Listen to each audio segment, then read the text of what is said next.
best voices in Nashville. This is One-on-One with Greg Pogue. Presented by Freeman Webb. Also brought to you by Strike and Spare Family Fun Centers, Bass Tire Company, Sam's Sports Place and Sports Grill, Holiday Inn Express Nashville Airport, Valentino's Restaurante, and Sir Speedy of Music City. One-on-One with Greg Pogue, broadcasting live from Roy's Meat Service in East Nashville. Your sports live here on 94.9 The Fan And the Game Nashville Sports Network. Now, here's Greg Pogue. Hour number 2 of our Saturday morning extravaganza, Roy's Meat Service East Nashville 101 with Jackson Boone. He drives, he smiles, he's got a nice beard going there. How you doing, man? I'm doing all right, man. Thank you for having me on this morning. Well, thanks for doing this. I come to Roy's Meat Service, okay? And it actually, I think it's your garage, and Roy's Meat Service just has some stuff that they put around out here. Yeah, there's Roy's, there's Boone Racing stuff everywhere. Yeah, it's so cool, man. It definitely it puts it into perspective, like, you know, all the crazy stuff that's happened to me, you know, with racing, and I'll look at, you know, all the ups and downs we've had, and you get so caught up in, you know, your success and all that, and then you walk into a place like here, and I see my picture and parts of my car hanging all over the wall, my T-shirts, and I'm like, this is just, I mean, this is something I've dreamed of, you know. Well, the since I hood was of a your little car is kid. out front, right? Did you know that? The Yeah, hood of your car is out front? Okay. So we donated that actually after our first season of them sponsoring us, and it's been here since then. Well, Hopefully shout it out stays. to Jeff Roy and Christy Roy. I know they're big with Family. what you're doing and supporting you.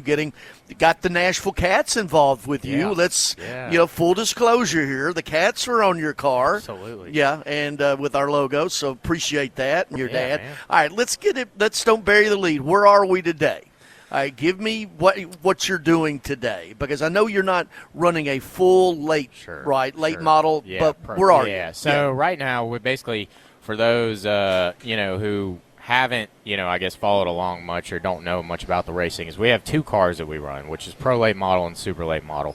The Pro is what we predominantly run here in Nashville. The Super is what we travel with, and we do run the Super here a little bit too, but the biggest thing is, you know, we've been trying to put together funding. Obviously, you know, the last, I would say, 2 years. We had a sponsor drop out in 2024, and we've always been, what I would say is kind of like a, you know, we've had all these little support beams around us, and then we've got this one pillar in the middle that kind of supports our roof. That's how we've always raced. The foundation. The foundation. Yeah. And, you know, we lost that in 2024, and, you know, we haven't really been, you know, we've been in that situation before. I've lost my racing before, but, you know, we've never really been in that situation where, like, we have literally had to dig up every single new relationship that we can dig up just to keep the car on the track. So, you know, we've been through a lot of setbacks and adversity this season, and last season was awful. I mean, it was one of probably the worst seasons of my entire life. But, you know, we've dealt with a lot of personal adversity, and, you know, not just at the track, but, you know, away from the track. So, you know, we've had to put together a lot of work, and, you know, I know my dad, he's supporting our family full time, but, you know, in any time that he has that's not work, he's working on sponsorship. So it's crazy to think about. But right now, basically, to answer your question, we've had, let's see here, we've run 1, 2, 3, 4, I think 4 or 5 races this year, and I think 3 of them have been 5 races. So, and 3 of them have been opportunities that I've gotten from other people, just because, you know, we haven't had the funding to do it. So all those opportunities have been awesome, and we're working towards just trying to race more. I just want to race more. Hopefully next season we're running a full season. Well, and you won last time out, right? Yeah. I mean, that's that's the reward, right? Absolutely. It's all about, everybody wants to Absolutely. win, right? Sure, absolutely. Winning cures a lot of things. Winning cures a lot of things, and actually, my crew chief he says that a lot. Who's your crew chief? Well, Jamie Yelton. So okay. He's always said you better get your shout outs in. Say, I'm absolutely going to. I mean, said, that's what I need all your sponsors. I'll just take a nap. So, you just run. This is your show. No, but my crew chief has always said, he said, winning fixes everything. Yeah. And he's been right about that. We've been through a lot of ups and downs with that team, and he's right. Winning fixes everything because, like I said, we went through a lot of adversity in the really after 2023 when I had a major wreck. At the end of 2023, I had gotten a massive head injury, and it completely changed my life. And it was the first time I've really I would say been injured in my life. Truly injured, where there was something affecting me in my everyday life. And, that was a huge setback. And, I've had to relearn stuff and relearn stuff on the racetrack, which is terrifying. But, there were things that, that were second nature to me that all of a sudden I'm, struggling with. And, we go back and, after that, we had a whole plethora of races that just went every sorts of ways wrong. I mean, if there was something that could fall off the car, it would fall off the car, or we'd blow an engine, or we'd blow this, or we'd get wrecked, or whatever. So, the last 2 years leading up to this past win have just been, just hellacious. All right, let's talk about the win. We got the all other, but just tell about that race. Give me a little bit of the play-by-play how it came about. Well, that was why I was getting to the adversity because we, like I said, everything had gone wrong up to this point, and I'd gotten to a point where we were just staying very even keel, and we kind of managed the expectations. It's just we just got to get past this bad luck, right? So we had a race before this past one where we had unloaded the car super, super fast. Very good in practice all Friday. Show up Saturday, car's really good. We run the race. I run 98 laps and get wrecked with 2 to go, going for the lead. So very demoralizing, but we walked away and we're like, okay, we've got something to work with here. Was that the Bass Tire night? Yes, that was Bass Tire. You'll get to that, yeah. So we get, past that, we get the car fixed, and we get back to this most recent race, and, everything just went well. The team executed. I feel like, the people outside the racetrack, like my dad and my sponsors and everyone, they executed. I was able to execute. We were all able to show up and do our jobs. And, that's the first time in 2 years that I've felt like, okay, now we're getting back on the train tracks here. And we're going in the right direction because everything that we did in that race, we did it correctly. We focused on ourselves, and we showed up and executed. And it was we basically took the lead with 25 to go, and after that it was no competition from then on. 1-on-1 with Greg Pogue, Jackson Boone, the guest this morning at Roy's Meat Service. Go back to that Bass Tire race. I was at the race. Coach Jeff Fisher, of course, and with the Cats, and then John Dwyer. We all did a little excursion there, thanks to Roy and Jeff Roy and everybody. But you had the better car. I'm going to talk about the things you can't control. Sure. I mean, because you were I'm just going to tell you. I'm going put his ass in the wall, get him out of just tap him out of the way, right? You could have won that race and been the bad guy doing it, right? Yeah, and how do you not? So there was that's a very, very good question. So there was a scenario 2 years ago that I was in the same situation, trying to get around a guy for the lead with this was with 2 to go. Go figure. And I pull up on his outside, and he just keeps running me up. And, with 2 to go, you can't lift. So, sure enough, me and him get into the wall. Well, the following week and weeks after, I was painted the villain. I wrecked this guy, I right hooked him, all this. I was just the most terrible person in the world.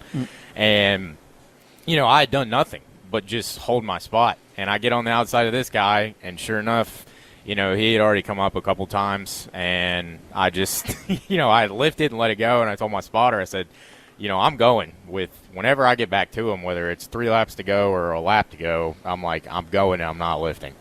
And sure enough, I got up on his outside, and, I don't know if there was just miscommunication with spotting or what, but, he just came on up, and I just didn't lift. And then on the restart, the damage was the car was – I took off on the restart, and sure enough, the front end was so smashed in, it was like a parachute on the front end. I mean, I think the front end picked up in the air. How do you compartmentalize that and say, that's just racing when you pour so much into it? I think that's – well, it's kind of like you just said. You pour so much into it, and I think you're so devastated at that point, you almost kind of have to lie to yourself for a little bit just to get yourself away from the racetrack. I've been lying to myself for years. Exactly, where you can at least digest it a little bit better. It doesn't taste as stale. Yeah. But, man, it is so demoralizing. And like I said, after all that adversity we've gone through the past 2 years, I mean, to be that close to a win and then have that happen, man, I was in a bad place. And my dad was too, man. I mean, we had to go to Florida right after. We were going on vacation, and we drove all night. And I think, man, that was a really long ride down to the beach. I guess a lot of it was probably R-rated. Some of the conversation. Absolutely stuff that I cannot say on the air. So what's coming up next? What's next? So All-American 400. So we're going to try to roll That's this. the big one. Yeah, we're going to try to roll this momentum into that race. That'll be November 8th. So it'll be November 8th and 9th, but our race will be on the 8th, and it'll be Saturday night. So if anybody's wanting to come out and watch, that'll be the time to do it. That is just a conglomerate. Use your big old word, conglomerate. It's just a lot of different circuits. Sure. It all coming together. The All-American's been around for decades, right? Yeah. So basically, there's two different sanctioning bodies that'll be joining together, which is ASA and then CRA, and you'll have a conglomerate of just cars from out west, cars from up north, cars from the Midwest. I mean, it's cream of the crop. Everybody that's coming in, they're coming in to win. So. We're going to have the best of the best there. And I know, like, last year the racing was insane. So I'm really not expecting anything less this year. Jackson Boone with us. We'll take a break. Roy's Meat Service in East Nashville right here on 94.9 The Fan. You're listening to One-on-One with Greg Pogue. Presented by Freeman Webb. Your sports live here on 94.9 The Fan. And the Game Nashville Sports Network. Our guest is Jackson Boone, Page Patriot. Jackson Boone, Page High School, huh? Yes, sir. Yeah.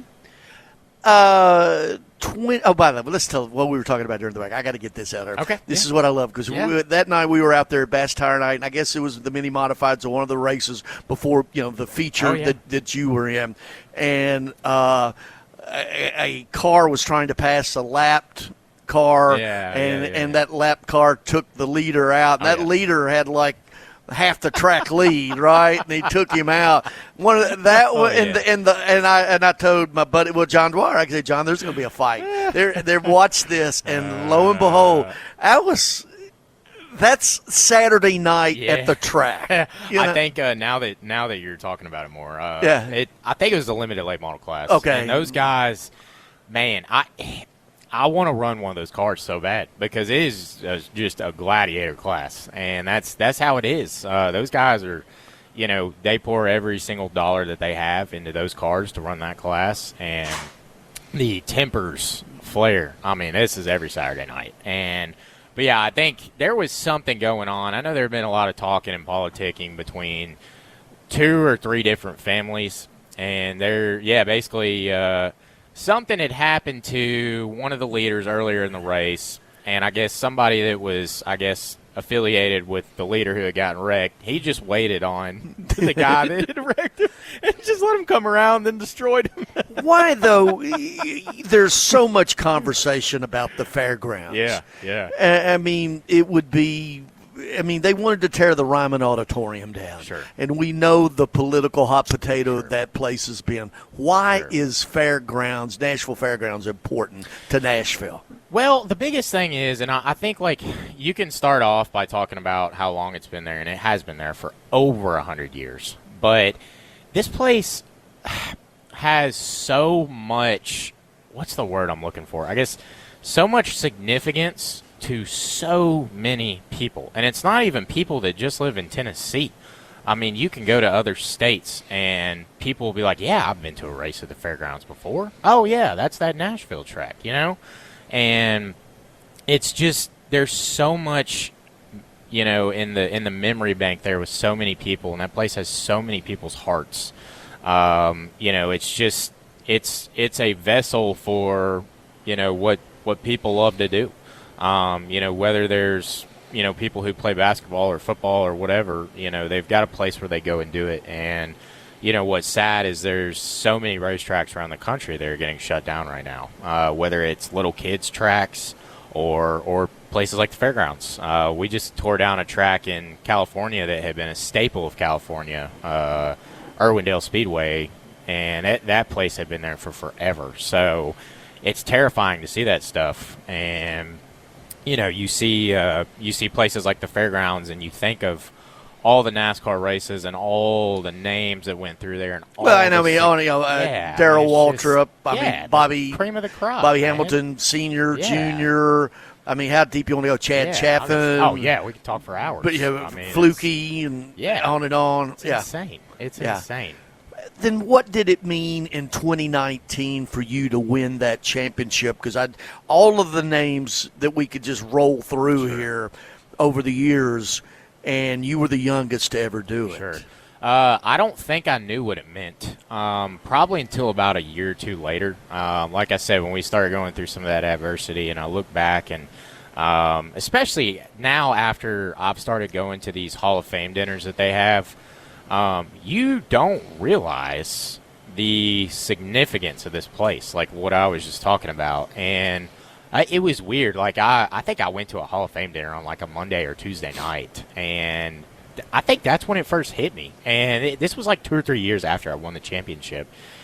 It finally sunk in, and I was like, oh my gosh. Like, I won a significant title at this track, and my name's always going to be in that book. Look, that's the premier class. It's always going to be in that book. Right. And you look at all the names that are in that book that came before mine, and I'm like, holy crap. I mean, this is kind of a big deal. And, you know, I don't think I realized it until, probably 2 or 3 years later, that this is like, you know, when I die one day, my name's always still going to be in that book.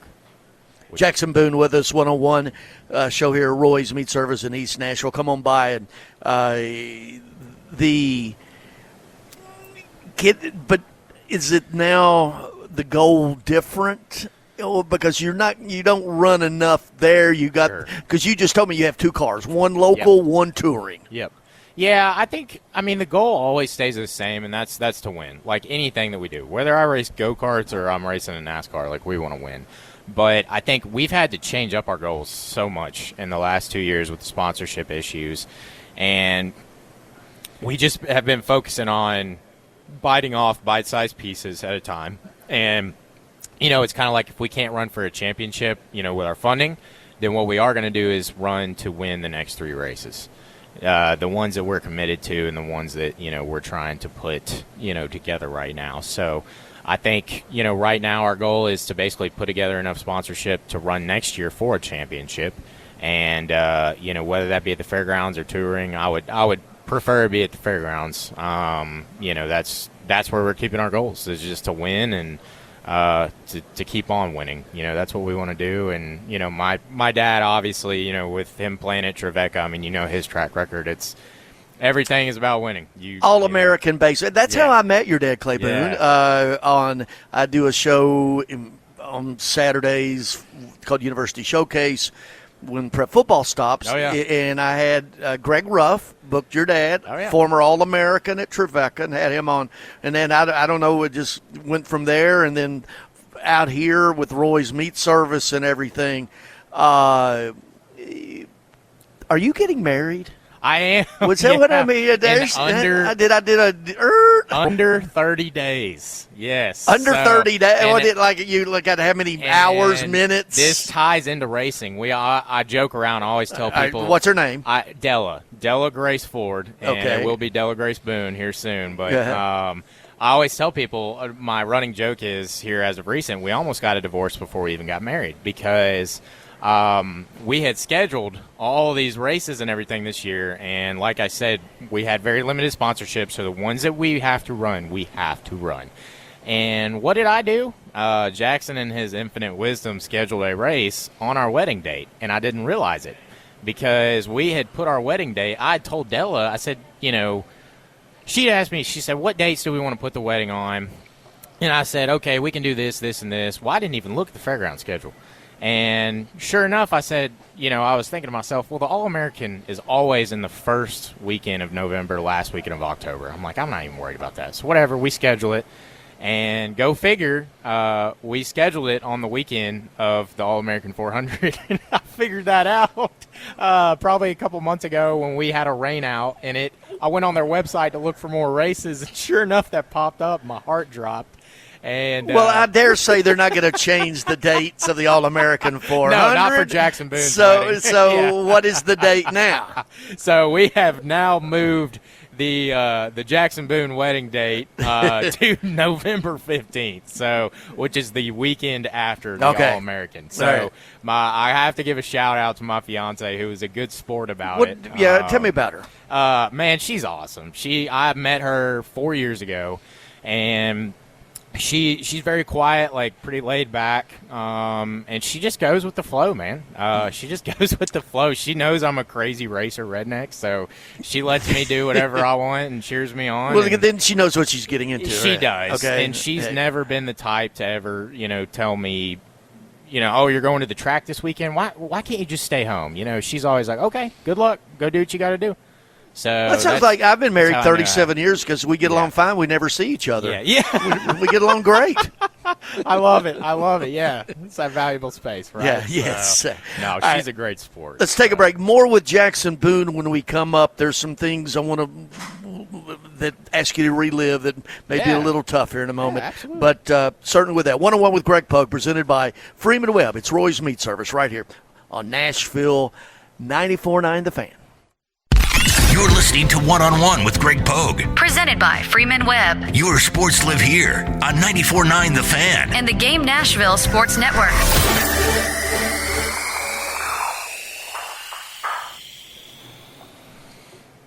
It's 101 with Greg Pogue, presented by Freeman Webb. We are at Roy's Meat Service in East Nashville. You come in and you can.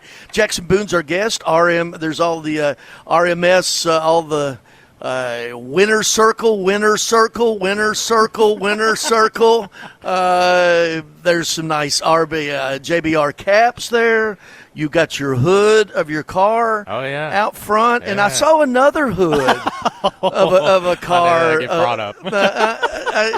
Is there another hood of another car out there? There's another competitor's hood out there that we have had a run-in with in the past. Is that the race we were talking about that you tried to pass him? It sure is, yeah. I wonder if it's the hood from that race. I wonder if it is. But how does that show up here? I don't know, Jackson. I don't know, man. I don't know. My own sponsor, the home territory, man. That's a work. You know that is. That didn't get there by accident, right? Sure. Oh, absolutely not. It got brought up here. For some reason. So I don't know. Rivalries are good. It's healthy. The 2019 track champion in the Pro Late Models, the youngest to do it in the Premier Division at the track. 2023 Snowball Derby.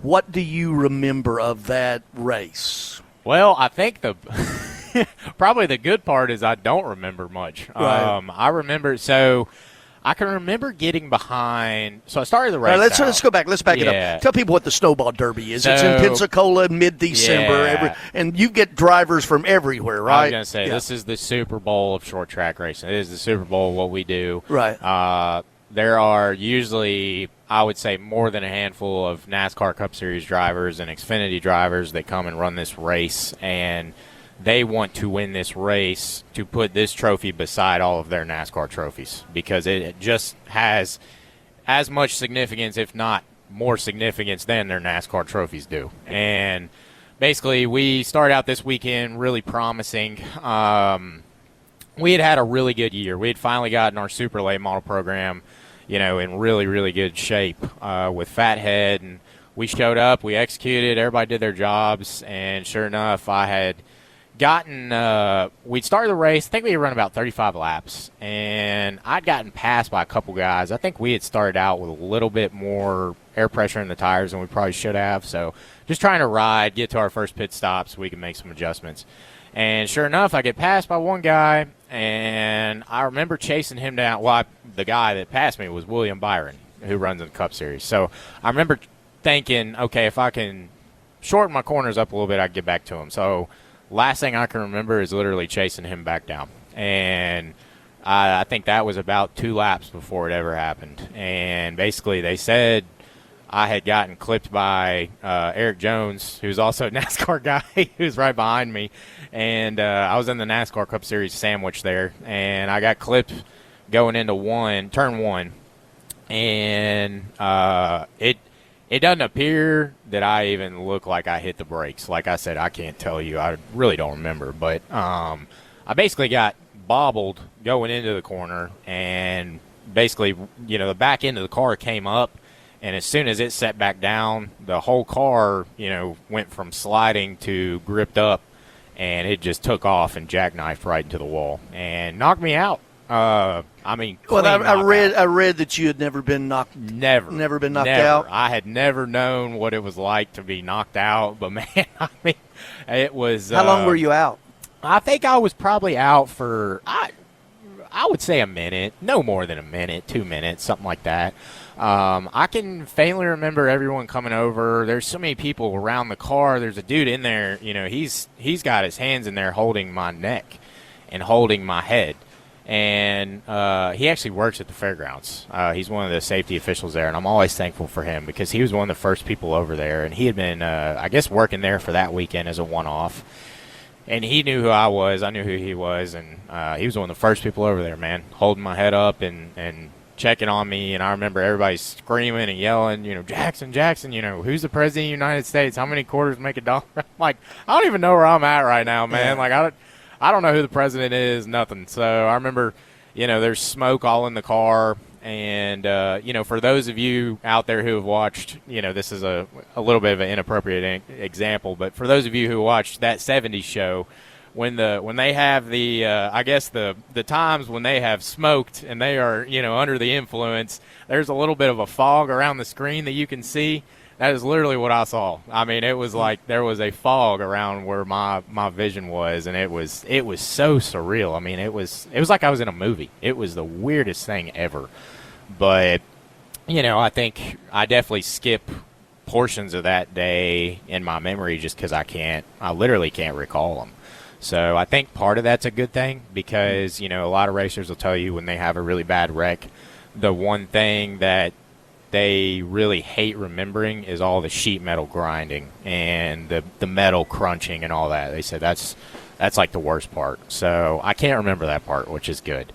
And the days, weeks, months after that, it took a minute, didn't it? Yeah, it was terrifying. That's the first time in my life where I have genuinely been terrified, and I genuinely did not feel like I had control over some things that were going on in my life. And I went to work the next week like an idiot because we were behind and we had a bunch of stuff that needed to get done. And I remember just I would go in there and work, and I may go to the bathroom and lay on the bathroom floor for 30 minutes until I threw up. And then I'd go back to work, and then, heaven forbid, I bent down to grab something, anything that was under my waistline. I mean, as soon as I did that, it was like I'd just get sick. And I kept doing weird things. It was almost like I'd almost say dyslexic in a way. It was really weird. Like if you had told me that, let's say we went to the racetrack and there's a green and red car down in turn 1. You said that there's a green and red car down the pits in turn 1. I'd be like, okay, so there's a red and blue car down the pits in turn 2. And you'd be like, I just told you 5 minutes ago that there was such and such. And it's like I would just twist it really quick. And I'd say the first time I really got scared when something like that happened is I was at work, and I picked up all these wrenches that I was using to work on somebody's car, and I just took them to the bathroom and set them on the urinal. And I I went back to the shop, and then I start looking for the wrenches for 30 minutes. And there was a guy there, who I work with. He's like, why are all your wrenches in the bathroom? And I'm like, it hit me. I'm like, oh my gosh, like what am I doing? Like what's going on? And I genuinely, in my conscious mind, did it and didn't even realize that I had done it. And I like weird stuff. I mean, imagine just taking a set of wrenches and just randomly taking them to the bathroom. The first time you return to the car. Yeah. And then you return subsequently after that. Talk about that, because it had to be a process, right? Yeah, and we were going through a lot of pains, with, like I said, adversity with racing. So, like, there for a while I couldn't tell if it was me or the car or just bad luck or what. But, yeah, I got in the first race. And everything went okay. We ended up having a parts failure, go figure. We were leading the race and had a parts failure. And so we get through that. We move on. And the rest of that year was just absolutely awful. I mean, there was not one race that I could, like, walk away from and be like, okay, that was a good race. And there was things. It was almost like I couldn't – I told my dad this after one race. I almost felt like I couldn't focus my eyes. I'm one of those people that, like, when I get to the corner, I like to see the whole corner. Talking about on the racetrack, when I get to the corner, I like to see the whole corner, kind of out of my peripheral vision, and I just aim the car to a certain point, and that's how you get through the corner. You just aim the car, and then you do with your feet and with your arms what you need to do to get the car there. So I couldn't do that. It was almost like I couldn't. There was some kind of focusing issue where it's like I couldn't get myself to focus. It was really, really, really weird. At what moment did you feel totally comfortable again? Oh man, it probably took. I mean, it's taken almost back up to this year to get. I would say the first time I've like genuinely felt comfortable again is we went down to Pensacola with Fecho Motorsports, and I got to thank them. They're so grateful, I'm so grateful that they let me get in their car this year. They put me in a car when I didn't have any funding, and we went down to Pensacola, and I got back in a Super for the first time in Pensacola, probably since then, and that was the first time I've like gotten out of the car and ran really good times, really consistently, and been like, oh, okay, all right, I can still do this. Like, it's still there. And it finally felt like some small things were clicking again. And, now you see this year we've had some decent success, and the speed's been there. So, I know it hasn't been me or my meat up here in my head that's, messed up any of the, I guess, things that have happened. Except for scheduling your wedding on the All-American weekend. So, that was. I got that. We'll blame that one on the concussion. We'll just say that's it's a late deal. Late concussion injury. I about got another concussion because of that. One other thing before we take this last break. You, in coaching and mentoring, you have had a lot of people take you under wing now. I saw we're a regular down at Montgomery Motor Speedway, Stephen Chun, you're working with him. How important is that to pay it forward? Oh, man. Well, and why do you want to do that? Well, I had a select few people that helped me when I started doing this, and like stock car racing in general is very cutthroat, but stock car racing, late model racing is like, oh my gosh, it'll just chew you up and spit you out. So the people that helped me through, my paying my dues days, I will forever be grateful for those people. And, I always see the people who are out there struggling, who are new, you can see it in them. It's like if they just keep doing this, eventually good things are going to happen to them.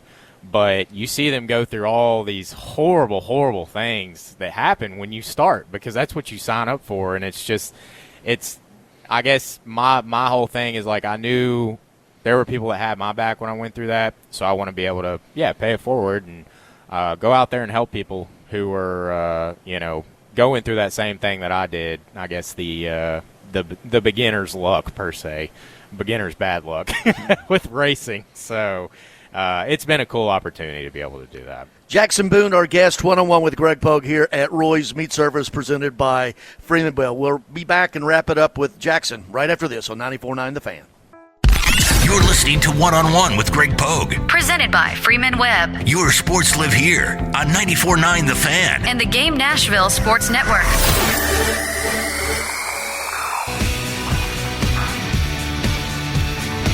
It's One-on-One with Greg Pogue, our guest, Jackson Boone, the 2019 Pro Late Model, the youngest to ever be crowned champion at Fairgrounds. Got anybody you want to plug over there? Plug you've got a real job also on top of this racing thing, right? Tell me about your business. So I actually work at a powder coating business out in Murfreesboro right now. It's Extreme Coatings and Restorations, but do a little bit of powder coating. That would be my outside life. Okay. There you go. All right. This is I got a whole list here. Go ahead. I'll go through them real quick. But, the obvious being Roy Meat Service. Huge shout out to Jeff and Christy and their whole family for letting us come here and obviously do the radio show. But just for them in general, having a homely atmosphere and providing, serving the East Nashville community since, golly, I can't even tell you when. They've been around for so long. So, Ware Energy. They've been a huge partner of ours. Victory Energy, ATP, which is Arthur the Plumber, Music City Home and Commercial Improvement, Tony Watson, he's been a huge help this year. Jocelyn and Son Signs, obviously Bobby Jocelyn, everybody knows him in the Nashville area. Michael Waltrip Brewing, Nashville Cats, obviously we appreciate them being on. And last but not least would be my uncle's farm maintenance business, Randy Warren. He just recently came on this last race, and we put his little sticker on the car, and sure enough, we won. So I told him, I guess we can't take your sticker off the car now. So he's locked in until we lose again, I guess. So tell me about, where did it begin? What do your earliest memories of? I'm guessing go-karts. Yeah, so quarter midgets. Yeah. My mom she was a nanny for these two. She was a nanny for the doctors that actually delivered me, when I was born. And it took two. Yeah, and basically they, and basically they ran these little quarter midgets, or the son did. And sure enough, they invited us out one day, and I fell in love with it. Obviously, I thought all these colorful cars going around in circles was the coolest thing ever when I was 4 or 5 years old.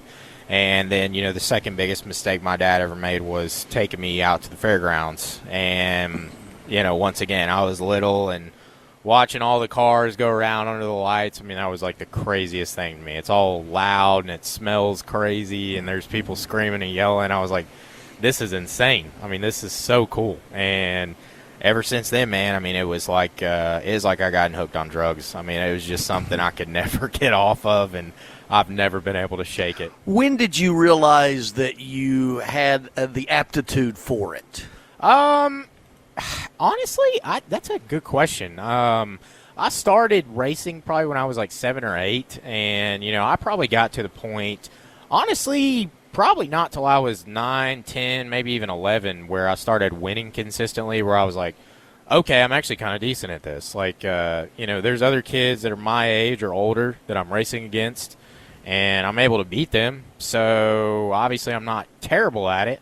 But then I would say when I got to probably the age of like 15 or so, we were competing for national championships in quarter midgets and, looking to move up. And that's when I finally, figured out. I was like, all right, I can do this. Like, I want to do this, and I see kids my age doing this, and I was like, I know.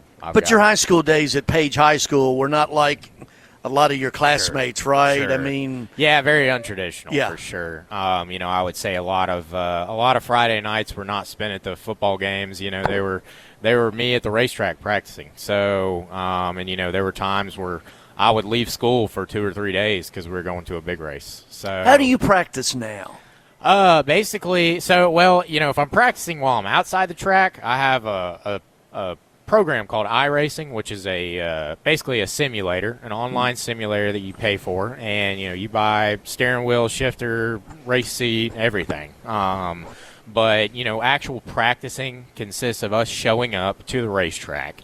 We'll have an allotted time space, whether it's 3 p.m. to 7 p.m. or whatever the case may be.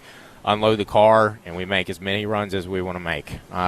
Usually 5 to 10 lap spurts, and just kind of see what adjustments we like best, whether it's a shock adjustment or a tire adjustment or, whatever the case may be. That's kind of how we do it. And then, obviously we show up race day with whatever we like best. How do you know you have a good car? That's a good question. So usually when I know I've got a good car, I know I can run about 10 laps consecutively, and the times don't fall off very much. If you run about 10 laps and your times are falling off, I would say 4 or 5 tenths of a second, your car is actually really not that good. And what's crazy is sometimes you can't even blink that fast. But when you are running 10 laps, and let's say I go out there and I start running 1930s on lap 1, and by the time I get to lap, we'll say 10 or 15, I'm still running 1940s or 1950s, and the car is not sliding through the corner or sliding up off the corner. I'm not yanking the wheel in the middle of the corner. I know it's a good car. How much can you control with your ability in a car that's not up to par necessarily? You can use yourself as there's tools you can use. So, that's one thing that you have to teach yourself, especially that's where experience beats a lot of these people that are new, is you get in a race and you've got one tool in the car that you can actually adjust, and that's brake bias. And brake bias being it's a little knob, you turn left or right, and it basically gives more pressure to the front brakes or more pressure to the rear brakes. Well, that can tighten up or loosen up the car on entry to the corner. So there's one thing you can adjust. The other things are all on the racetrack. So you adjust where you use your brakes. You can adjust where you let off the throttle. You can adjust how hard you get on the throttle, where your line is, where you're entering the corner. There's so many different things, and I think that's what experience has helped me with the most is figuring out how to use what you're presented with. Because, once you get in a 100-lap race, you're not coming in the pits. It's all on you, and what you have is what you have. I read got a story I printed off here, the quote from you. It's at an end of a longer quote. I'm too immersed in racing and obsessed with it to give it up. Absolutely. End quote. Is that where you are? Yeah, and it's funny you brought that up because, once again, I know I've harped on this the whole time, but all the adversity we've gone through the last 2 years, I think I've probably had 10 different opportunities to just quit. And there's been so many races where we've just hit rock bottom. We've hit a new rock bottom after a race. And I just asked my dad, I'm like, why are we freaking doing this, man? We are just torturing ourselves at this point. And it's like, your last race out, you won. Yeah, I left the track after one race this year, and I told him, I'm done. I was like, I'm done. I said, we'll run the next race. And then I said, after that, I said, I'm done. I said, because I'm letting everybody down around me. And I said, we keep having bad luck. And it's just, but then 2 or 3 days later, I'm watching highlights again of different races. And I'm like, I can't live without this. This is all I know. This is what keeps my heart going. And, I'm like, I'm not quitting this, man. How old are you? 25. You're a pup. Yeah, exactly. And I still got time left. But I think the biggest thing is that I can't quit. Even if I told myself I was going to quit, I couldn't let myself quit. And we've got way too much sweat equity into it now and blood, sweat, and tears to quit. But it's my dad, he's obsessed with it, and I'm obsessed with it. And I think we're obsessed with the idea of winning. And it's been, like we said earlier, winning fixes everything. So you have all these bad things that happen, and then you get a little taste of, something that happened, a couple weekends ago. It's like, oh, my gosh, I can't quit doing this. There's no way. And even if I had 15 bad races in a row, I know that I would be very discouraged, but I know I wouldn't quit. You know what? Next time you ding up one of your hoods, yeah, you need to take it over to that guy's sponsor and leave it. It is whatever business sponsors him. Take it to him. All right. That's actually not a bad idea. I like that. Chess, not checkers, right? Yes. So, yeah, I like that. Yeah. Jackson, thanks for doing this. Thank you, Greg. I appreciate it. All right. Jackson Boone been our guest. One-on-one with Greg Pogue. Christian Skelton back in the studio. Thank you. Great job this morning as well. Hey, if you want to bop on over to 102.5 The Game, LSU and Vanderbilt. Andrew Allegretta, Norman Jordan, Kevin Ingram. They're about ready to kick off over there as well. Everybody, thank you for listening. Have a great rest of your weekend.